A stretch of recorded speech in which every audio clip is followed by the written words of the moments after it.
The aisle narrowed with each step of boarding passengers, their glances sharp but fleeting. Most looked away quickly, though a few lingered on the boy, their eyes questioning why he was there at all.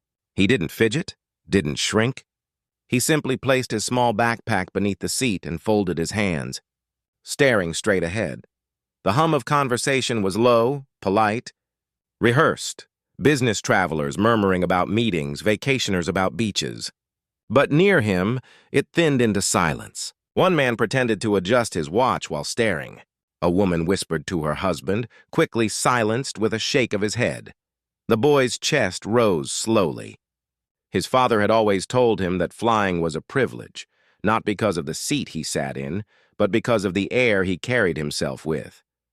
"Don't let them move you without touching you," his father once said. He repeated it now in his mind, an anchor against the stairs. A suitcase thudded into an overhead bin nearby, jolting him from thought. A passing passenger paused, then scoffed under her breath. He heard it but said nothing. Silence was heavier than reply. He reached for the seatbelt, buckled it with steady hands, and leaned back. Outside the window, the wing gleamed under the airport lights, waiting to lift the plane into night skies. Inside, the cabin carried a different weight. The boy lowered his gaze, not in defeat, but in patience. Boarding was still underway. He knew this quiet would not last. Somewhere in the footsteps approaching, conflict was already forming, searching for him, waiting to test the strength of the silence he carried. The boy felt it before he even turned. A stare sharp enough to press against his skin. He lifted his eyes slowly, meeting hers. For a second, nothing was spoken, but everything was clear. Her lips curled into something that wasn't a smile, more a reminder of rules she thought he was breaking. She tilted her head slightly, scanning him like luggage placed in the wrong spot. "You're in the wrong seat," she finally said, her voice smooth, too sure of itself. His reply came steady. "No, ma'am. This is my seat." The words hung there.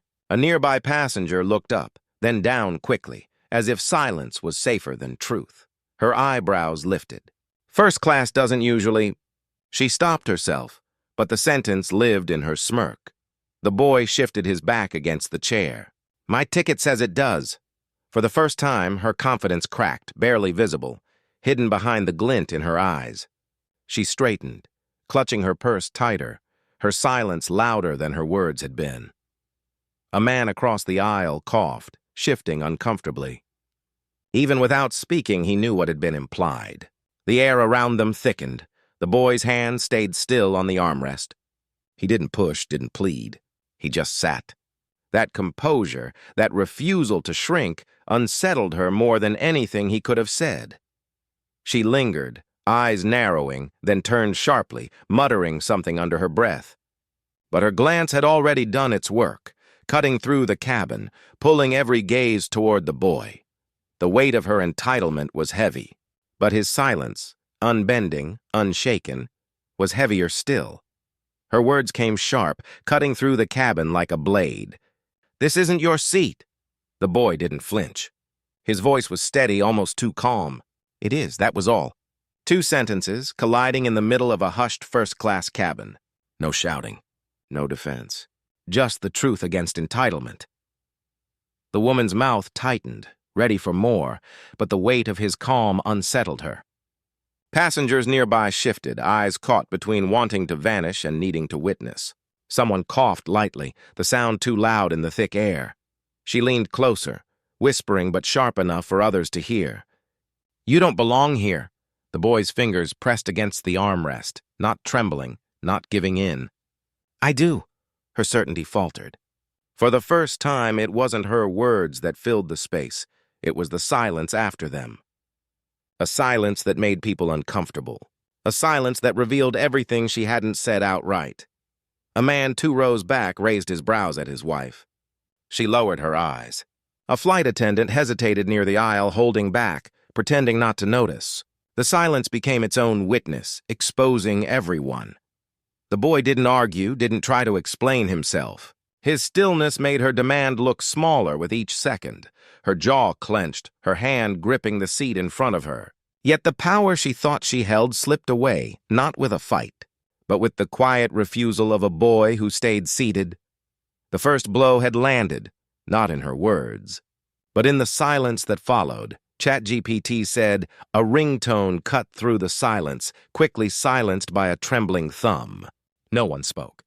They all heard her words, all saw the boy's refusal, but their eyes darted elsewhere, into magazines, out windows, down into laps. The cabin became a stage of deliberate blindness.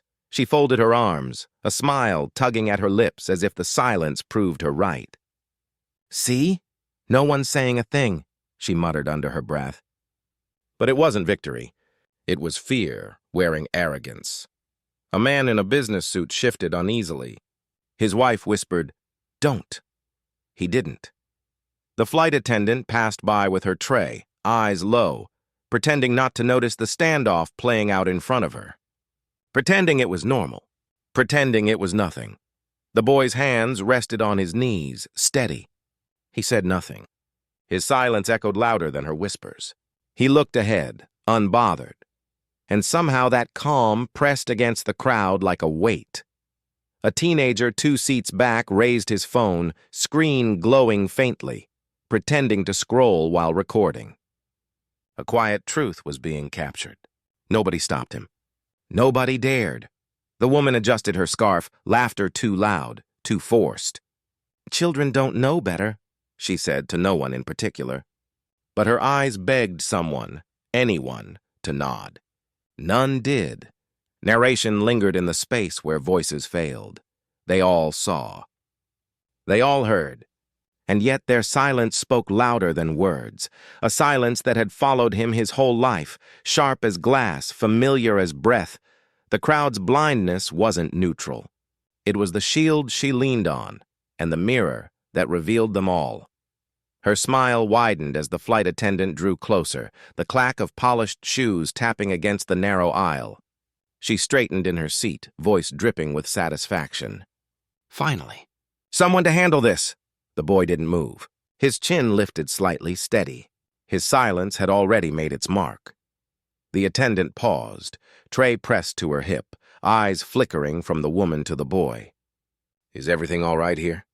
Her tone was neutral, careful, but the pause between words betrayed nerves. The woman seized the moment. "This child is sitting where he doesn't belong. Could you please escort him to the correct section?" Her words carried, heavy enough for Rose nearby to hear. A ripple of shifting shoulders, a cough, a glance quickly stolen and hidden. The boy finally spoke. Soft, measured. "This is my seat." The attendant's throat tightened. She checked the boarding pass in her hand, glanced at the seat number, then at him. No mistake. Her lips parted, but hesitation clung to her. "Ma'am," she began carefully, "his ticket matches this seat." The woman's smile faltered. "You must be confused." "Look at him." Those 3 words sucked the air from the aisle. The attendant's eyes lingered on the boy, then back to the woman. A beat too long, a beat too revealing. The silence that followed was thicker than before, pressing on every passenger. Some leaned back, pretending to nap.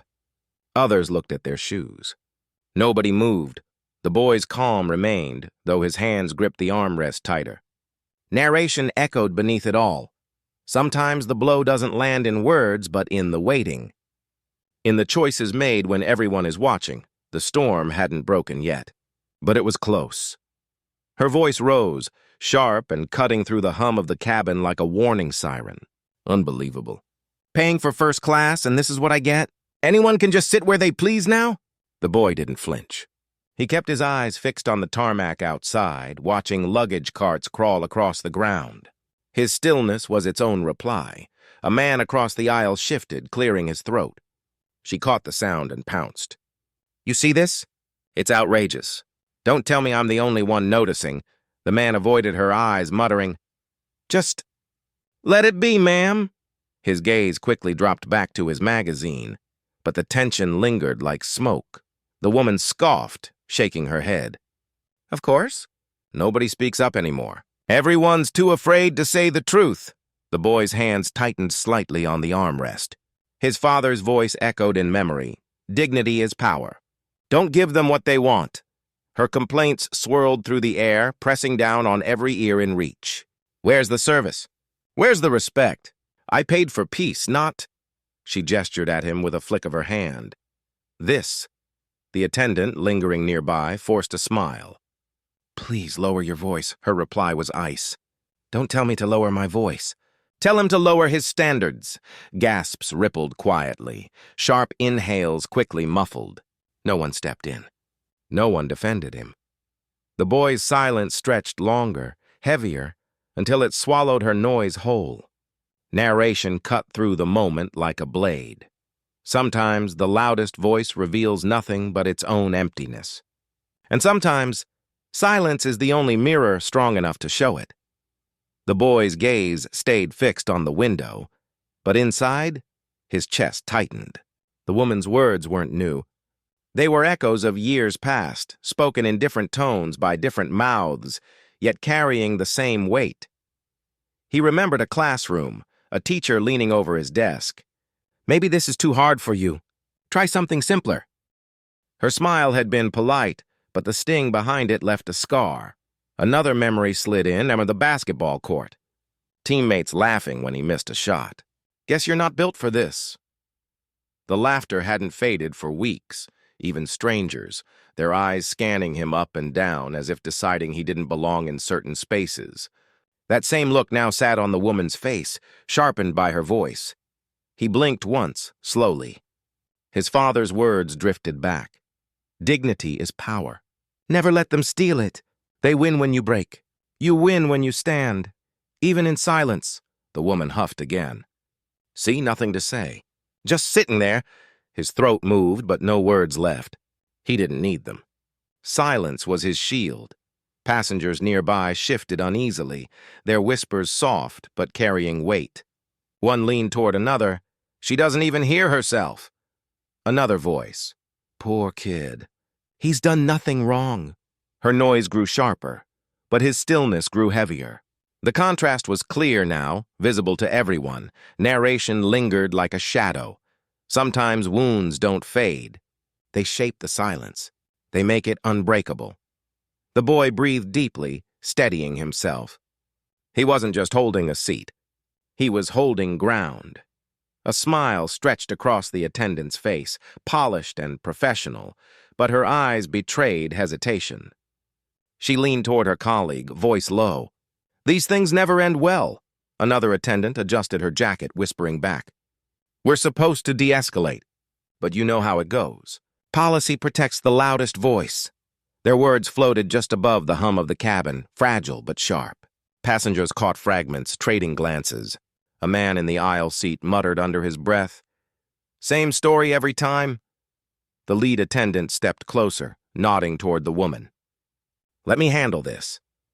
Her tone was steady, but her grip on the service cart was tight. The woman smiled smugly, as if reinforcements had arrived. Finally, someone who understands. He's in the wrong seat. You can't just let anyone sit here. A pause hung in the air. The boy stayed still, his silence louder than her words. The attendant's eyes flicked to him, then back to her. Ma'am, please lower your voice. Her brows shot up. Excuse me? I'm the one following the rules. The attendant nodded slowly, smile still intact but thin. And I'm asking you, calmly. Behind her, another crew member whispered, We've seen this before. They'll spin it, make it his fault. But not everyone agreed. A younger attendant shook her head. No, people are watching. The whispers swirled, breaking the mask of unity. For the first time, the cracks in the polished system showed. The boy inhaled, steady and deep, his father's words echoing. Dignity is power, and though no one said it aloud, the air shifted. Not in her favor. Her words carried sharpness, meant to cut. First class isn't just given to anyone. She said it louder this time, like a verdict. But it didn't land the way she hoped. A phone screen lit, then another. Passengers angled cameras discreetly, some bold enough to hold them outright. The hum of the cabin shifted like a courtroom settling before testimony. The boy didn't move. His hand rested lightly on the armrest, his gaze fixed on the clouds outside. His silence spoke louder than her certainty. "Do you hear me?" she snapped, her tone cracking. "People work for years to afford this." A man across the aisle muttered, "And yet, he's still sitting here." The woman's head whipped around. "Excuse me?" The man shrugged.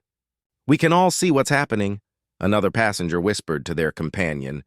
"She thinks she's proving a point, but she's unraveling."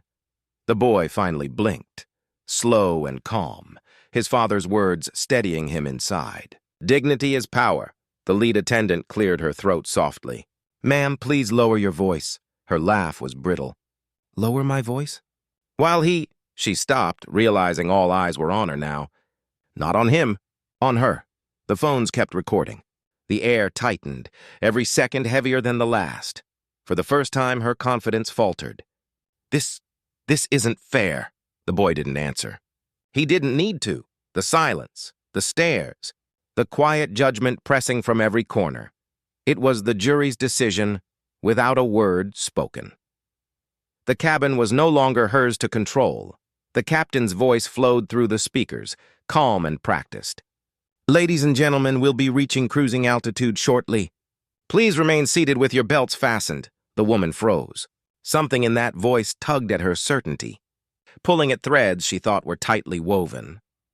The boy didn't flinch, didn't even glance up, but a faint curve touched his lips. Not amusement, not defiance, but something steadier. She leaned toward him, her voice sharp, almost whispering. "Why are you smiling? Do you think this is a game?" He turned slightly, his eyes steady on her. "No, ma'am. Just waiting." The words landed heavier than she expected. Waiting. For what? A man across the aisle tilted his head. "That voice. Doesn't it sound?" He didn't finish, but the thought rippled down the row. The woman shook her head, trying to hold on to her ground. "He's just a child. He doesn't belong here." Silence answered her. The passengers no longer looked at him the way she wanted them to. They looked at her, searching for cracks. The boy kept still, his father's voice echoing in memory. "Dignity is power. Let them reveal themselves." When the captain spoke again, firmer this time, the weight in his tone seemed directed at more than just safety instructions. The woman's jaw tightened. Recognition was creeping in, and she hated it. The boy didn't say another word. He didn't need to. The air shifted, the kind of silence before lightning strikes.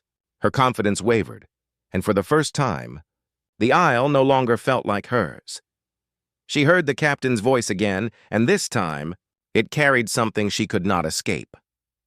The cockpit door clicked open, and the quiet was instant, thick, almost suffocating. Shoes tapped softly against the carpeted floor, measured steps that carried authority without force. Then his voice, calm but edged with steel. "Is there a problem with my son's seat?" The woman's lips parted, but no words came. That smirk she'd worn like armor cracked, slipping away before she could catch it. The boy looked down, steadying himself, but the faintest flicker of relief brushed across his eyes. The flight attendant swallowed, her tone suddenly softer. "Captain, It was just a seating." "Seating?" His gaze swept the aisle, not just her. "Or something else?" Passengers shifted uncomfortably. No one dared look away now. The woman finally stammered, "I didn't know. You thought wrong." The words landed sharp, but he didn't raise his voice. He didn't need to. Her throat tightened. "I wasn't trying to—" "Ma'am," he interrupted gently, almost politely. "You were loud enough for the entire cabin to hear. They can decide what you were trying." Eyes pressed into her from every row. She shifted in her seat, tugging at her scarf, wishing for shadows to hide in. The boy exhaled slowly, shoulders loosening, his silence holding more weight than her fumbling defense. The captain glanced at him, then back at her. "He belongs here." "Always did." The finality in his voice sealed the space. No debate, no escape. Her smirk was gone. What remained was a hollow stillness, the quiet collapse of certainty under the weight of truth. The cabin didn't cheer. They didn't need to. The silence itself was the verdict. A cough broke the silence first, sharp in the still air. Then the shuffle of a phone sliding higher, recording every second. Someone whispered, low but cutting, "His son?" She picked the wrong fight. The words rippled through the cabin like smoke, impossible to contain. Her hands twitched in her lap, gripping and ungripping the edge of her skirt. She tried to meet no one's eyes, but every glance found her. Phones glowed, faces leaned, and the weight of strangers' judgment pressed heavier than any uniformed reprimand. She thought she was untouchable, a man muttered from row 3. Another voice followed. "Not anymore!" The woman's breath caught. She opened her mouth, then closed it again. What could she say? Any defense would only sound smaller under the eyes fixed on her. The boy didn't move, didn't speak, but his quiet presence beside his father said more than any confrontation. For the first time, she saw him not as a passenger but as a mirror reflecting her cruelty back at her. "I didn't mean," she whispered, but the words fell flat, drowned out by silence thicker than noise. A young girl across the aisle stared openly, clutching her mother's arm. "Mom, why'd she do that?" The mother hushed her, but the question hung in the air, more brutal than any accusation. The woman shrank further into her seat. Shame wrapped around her like a second skin. No flight manual had prepared her for this, not discipline from a superior, but the unspoken verdict of strangers who saw her completely. She lowered her gaze, wishing for invisibility, but it was too late. Her downfall wasn't shouted. It was written in their eyes, each one a mirror she couldn't escape. The boy leaned closer, his voice barely above a whisper. "Dad, can we just go?" His eyes flicked nervously to the phone still angled toward them, the whispers still cutting the air. The father didn't shift, didn't falter. He looked at his son, calm and unshaken. "We already have," he said softly, a steady anchor in the chaos. The woman's lips parted, ready to defend herself, but nothing came. The weight of his words had filled the space she once claimed. Every seat around them held witness to the quiet power in restraint, the way silence could dismantle arrogance faster than anger ever could. The boy searched his father's face, confusion tangled with relief.